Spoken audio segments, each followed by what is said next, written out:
여행으로 만나는 아프리카 세 번째 꼭지로 아프리카 현대미술의 몇 가지 특징, 회화를 가지고 여러분들과 이야기를 나눠보겠습니다. 아프리카에서 많은 도시에서 우리가 흔히 볼 수 있는 풍경 중에 하나인데요. 공항에서 내려서 도시로 들어오는 길목에 굉장히 많은 그 집과 벽면에 또 상점에 이렇게 그림으로 그려진 상점화의 모습들을 보실 수가 있습니다. 지금 여러분들이 보시고 있는 이 사진은 콩고 민주공화국 킨샤사라고 하는 이 수도에 공항에서 진입하면서 볼 수 있는 다양한 상점들의 모습입니다. 보시면은 일반 우리나라 대도시라면 뭐 네온과 여러 가지 간판으로 만들 법한 그런 상표 이미지나 간판 로고들, 뭐 제품에 대한 설명 이런 것들이 모두 손으로 그려져 있는데요.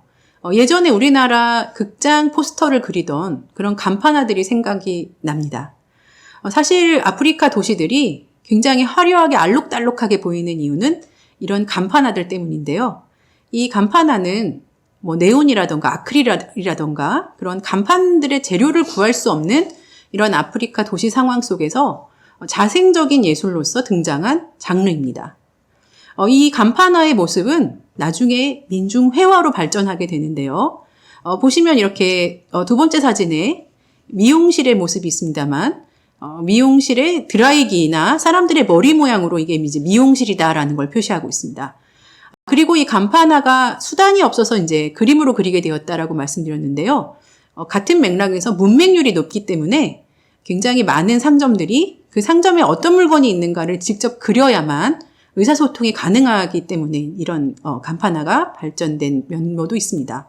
그래서 약국 같은 경우에는 이렇게 알약을 그림으로 그린다든지, 그다음에 잡화점 같은 경우에는 그 잡화점에서 판매하고 있는 여러 가지 도구들을 실제로 그려놓고, 또 이렇게 미용실 같은 경우에는 이 미용실을 오시면 이렇게 윤기 나는 머리로 만들어주겠다, 혹은 미용사의 얼굴을 패기 있게 그려놓는 경우도 볼 수 있습니다. 그래서 우리는 콩고민주공화국의 사례를 가지고 이 간판화가 어떻게 점점 민중화로 발전하게 되는가의 그 양상을 살펴보려고 합니다. 자, 이것은 굉장히 하나의 그 회화 장르로서 오늘날 아프리카 현대미술에서 유명한 그런 작가들을 배출하게 된 어떤 그 경로인데요. 우선 이 작가들이 원래는 상점을 꾸미던 이름난 광고화가였다라는 것이 공통점입니다. 킨샤사 거리의 광고 그림들의 이제 사례를 보실 텐데, 지금 여러분이 보시는 사진 왼쪽은 보카펠이라고 하는 굉장히 유명한 간판 화가의 작품입니다. 보시면 이제 보카펠이 즐겨 등장시켰던 이런 인물들도 있고, 또 보카펠이 즐겨 썼던 이런 타이포그래피 문체도 있습니다. 자기의 이제 서체도 있는데요. 이런 식으로 이 가게에서 무엇을 파는가를 그려놓고 이제 가게 이름을 그리면서 보카펠의 어떤 트레이드 마크를 할 수 있는 인물을 이렇게 그려놓는 경우가 많았다고 합니다. 그다음에 쉐리쉐린이라고 하는 또 굉장히 유명한 민중화가로 성장하게 될 사람의 간판화입니다. 쉐리쉐린 같은 경우에는 여기 이제 미용사 살롱 아니라 그래서 이제 이 아니 아줌마의 얼굴로 추정되는 이 그림이 있는데, 이 쉐리쉐린의 그림체는 이렇게 굉장히 좀 자연스럽게 환하게 웃고 있는 반들반들하게 인물을 그리는 것으로 이제 유명합니다. 그런데 이 킨샤사 이 벽화 간판화가의 어떤 그 전통 문화, 전통을 보시면 뭔가 상점의 간판화만이 그려져 있는 것은 아닙니다. 이 도시의 뭔가 모든 벽면이 굉장히 많이 그림으로 그려져 있고 이제 글씨도 쓰여져 있는 것을 보실 수가 있습니다. 그래서 많은 연구자들이 이 아프리카의 벽이 말하는 벽이다라고 말하기도 합니다. 저는 소통의 공간으로서 이제 도시의 벽이 기능을 한다라고 이야기 드릴 수 있을 것 같은데요. 왼쪽에 보시는 사진은 성터드 허세트라고 해서 이제 일종의 세무서 같은 곳입니다. 보시면 프랑스어로 쓰여져 있는데, 슬리키엠 송페이 벨랑포라고 해서 자기 나라를 사랑하는 사람이라면 세금을 낸다라는 말을 써놓았습니다. 오른쪽 같은 경우에는 이제 미성년자 여성 어린이와 청소년과 어른의 사진을 딱 이제 그려놓고 젊은이들이요, 이제 어른들과 이 돈을 거래로 하는 성관계를 하지 말아라, 에이즈에 걸릴 수 있다, 뭐 이런 캠페인을 그려줘 놓는 경우도 있습니다. 그래서 도시의 공간이 이런 식으로 어떤 슬로건이나 표어를 이야기하기 위한 소통의 공간으로서도 작용한다라고 볼 수 있을 것 같습니다. 자, 마찬가지로 이건 굉장히 재밌는 사례여서 제가 사진을 찍어봤는데요.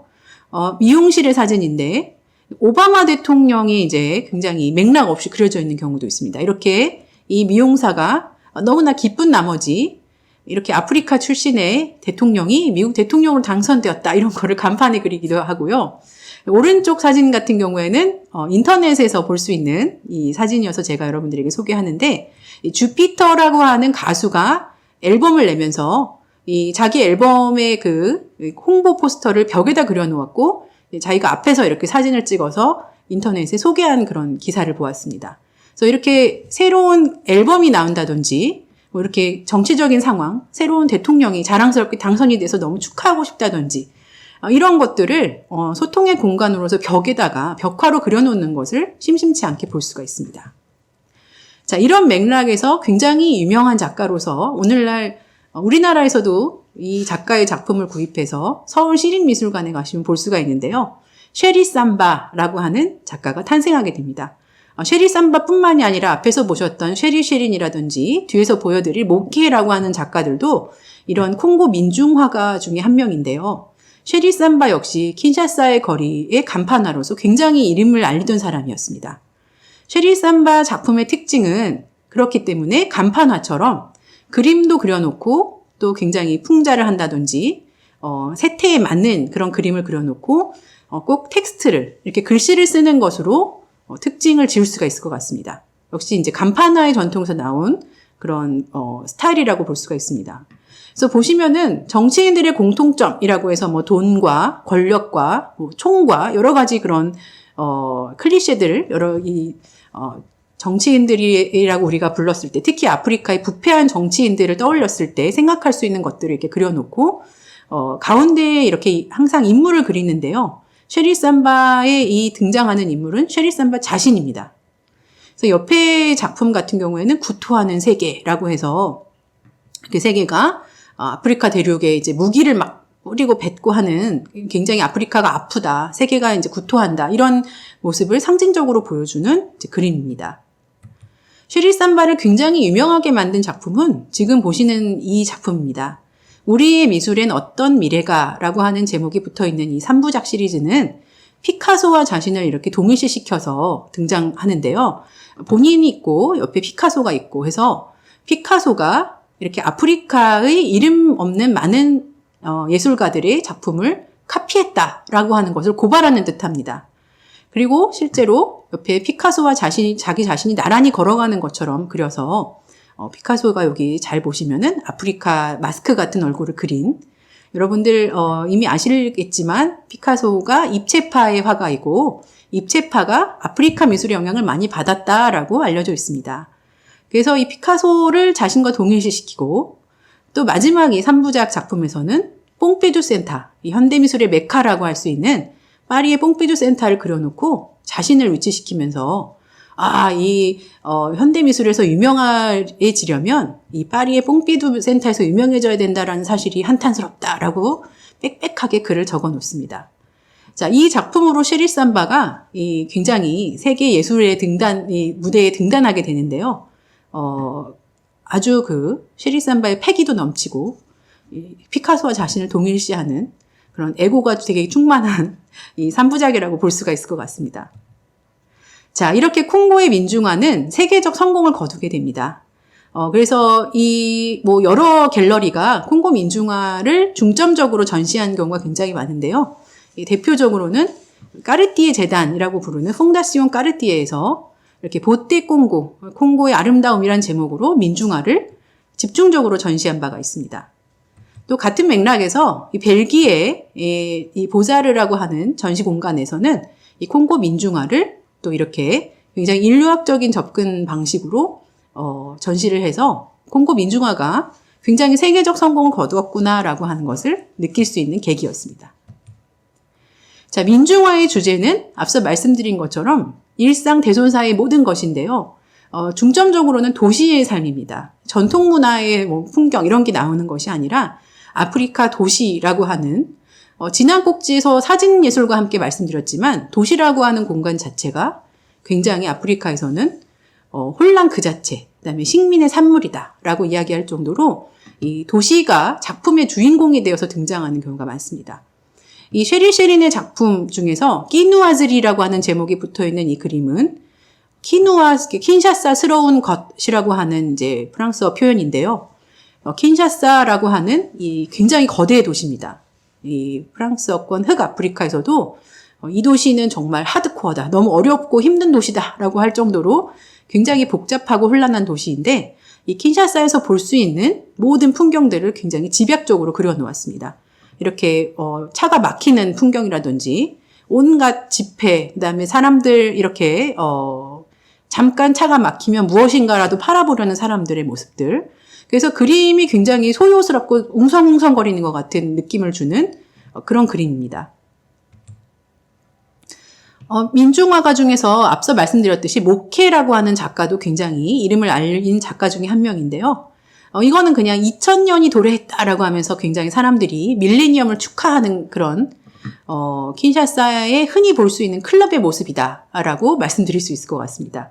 사람들이 이렇게 도시의 삶을 즐기는 모습들, 그다음에 아까 보신 것처럼 뭐 킨샤사에서 볼 수 있는 모습들이라든지, 그다음에 오늘날 이렇게 세태를 풍자하는 그림들까지 이 모케는 작품을 통해서 그려내고 있습니다. 보시면 이제 뭐 일하는 여자들이 많아졌다라고 하면서 이런 식의 그림을 그린다던가, 여기는 뭐 각종 상표들이 있고 사람들이 이렇게 간이 식당에서 막 음식을 먹는 도시 풍경들을 그려내고 있는데요. 이 민중화가 같은 경우에는 이렇게 세태를 풍자하기도 하고 뭐 그냥 일상의 삶을 그리기도 하면서 사람들이 그림을 봤을 때 뭔가 끊임없이 이야기를 나누고 토론하고, 요새 상황이 이래라고 하면서 우리나라의 뭔가 인터넷 신문 같은 그런 역할을 한다라고 알려져 있습니다. 그래서 이 화가들이 그림을 그려서 길거리에 그냥 전시해서 지나가는 사람들이 보면서 한마디씩 하고 이야기할 수 있는, 그야말로 말하는 그림으로서 이야기를 이끌어낼 수 있는 그런 역할을 한다라고 알려져 있습니다. 자, 여러분 지금까지 세 개의 꼭지를 통해서 프랑스어권 아프리카라고 하는 지역과 그다음에 그 지역의 전통예술과 현대미술, 이 단절의 양상들을 여러분들에게 소개해 드렸습니다. 그래서 이 세 가지 꼭지를 통해서 여러분들에게 요약해서 말씀드릴 수 있을 있는 내용은요. 아프리카 도시라고 하는 공간이 갖고 있는 특징, 즉 식민 지배의 산물로서 이제 아프리카 도시를 이야기할 수 있을 것 같습니다. 앞서 아실 은벤베라고 하는 작가의 이 말씀도 소개해 드렸는데요. 이 도시라고 하는 공간이 특히 이런 단절된 전통 문화와 현대 문화가 단절된 프랑스어권 아프리카에서 작가들의 주제로 대표적으로 등장한다라는 것을 여러분들 이해하실 수 있을 것 같습니다. 자, 그런데 이 도시라고 하는 공간은 빠른 근대화와 욕망이 좌절된 공간이다라고 설명할 수 있을 것 같고요. 그다음 마지막으로 보신 회화에서는 이 메갈로폴리스, 굉장히 많은 사람들이 살고 있는 다민족의 어떤 그 공간에서 소통을 위한 매체이자, 그다음에 전통문화에서 그 중간에 있는 가옥에 뭐 마을의 추장이 막 그림을 그려놓고 모든 사람들에게 토론을 하게 하고, 이런 전통문화의 흔적이 남아있는 집단 기억의 매체다라고 요약할 수 있을 것 같습니다. 네, 여러분 지금까지 현대미술로 만나는 프랑스어권 아프리카에 대해서 살펴보았습니다. 여러분에게 프랑스어권 아프리카에 대한 이해도를 조금이나마 넓히는 기회가 됐기를 바랍니다. 다음 시간에 또 더 좋은 내용으로 여러분들 찾아뵙기를 바라면서 이것으로 마치겠습니다. 감사합니다.